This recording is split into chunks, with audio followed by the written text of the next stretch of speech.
Hello guys, welcome back to my channel. My name is Eunice and I want to thank you guys for watching my last video where I let you guys know that I have officially become a South Korean ambassador in Nigeria. I hope you guys like that video. In this video, I'm going to talk about what made me fall in love with South Korea. There were many things that made me fall in love with South Korea, but I'll address one of the reasons in this video. But before we do that, I wanted to talk to you guys a little bit about South Korea, especially about their flag. The South Korean flag, known as the Taegukgi, has a rich symbolism deeply rooted in South Korean culture and traditions. The flag design incorporates the Taeguk, a circle representing the principle of yin and yang, four trigrams known as the four spirits, and a white background. The central circle, divided into blue and red, symbolizes the concept of yin and yang, representing the harmony and balance between the universal forces.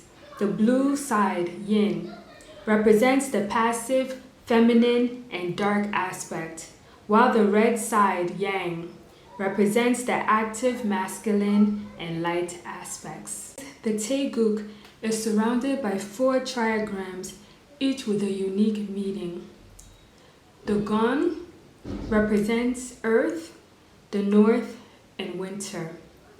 The Kion represents the air or sky, the south, and summer. The Ri represents fire, the east, and spring. And then the Gam represents water, the west, and fall. The white background symbolizes peace, purity, and enlightenment. The flag as a whole embodies the Korean ideals of harmony, balance, and striving for excellence, as well as the nature of the universe and the balance between opposition forces.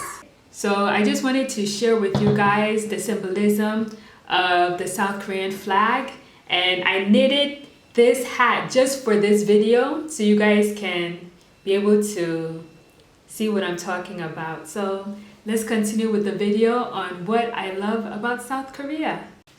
There are many things to love about South Korea, from the culture, the entertainment, the food, the music, the TV shows, and the films. The one thing that got me hooked on South Korea was the TV shows. I discovered Korean drama in 2007, and by 2010, I was addicted. Shows like Coffee Prince, which tell the story of a girl who was mistaken for a boy and used the mistaken identity to her advantage to support her family financially.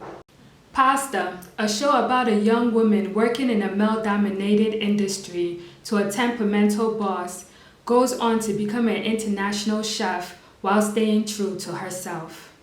In Bridal Mass, a historical show about a young military officer who avenges his dead brother and saves South Korean citizens from Japanese opposition by becoming a superhero.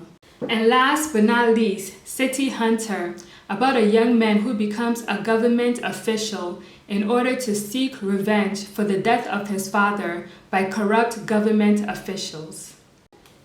One of the reasons I was drawn to Korean dramas was because the show gave a sense of innocence that I found lacking in Western dramas.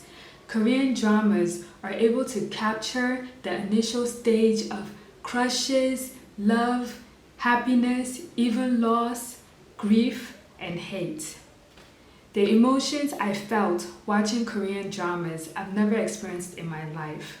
Even Western TV shows are unable to capture the innocence, vulnerability, and intimacy that one scene from a Korean drama can.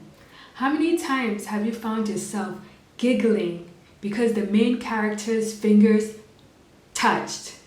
Or she's walking away and he suddenly grabs her hand and you gasp because finally he's going to confess his love for her. Or when you're sitting crying and laughing at the same time from happiness when your Bias finally fall in love. There are definitely Western TV shows that I enjoyed watching growing up, but I don't remember sitting for hours just making sure I watch every single episode of a show. The level of investment that I have from watching a good Korean drama, it's next level. The ability for me to feel comfortable being vulnerable without shame or embarrassment comes from watching Korean dramas. The characters never seem to care about expressing themselves. They put their emotions out there, not caring about shame, embarrassment, or rejection. It's usually us viewers that are cringing and covering our eyes in dismay, embarrassed for the characters. Being your authentic self is a lesson that comes up constantly in a Korean drama. The women are strong, bold, and have just as much confidence as the male counterpart. Even with cultural norms, the women come off as powerful as the men, whether they have the same financial status or not. Sure, some Korean dramas most times have the narrative of a knight in shiny armor coming to save the damsel in distress. But what Korean dramas get right is that the damsel chooses whether she wants to be saved or not. It's never mandatory. It's always a choice.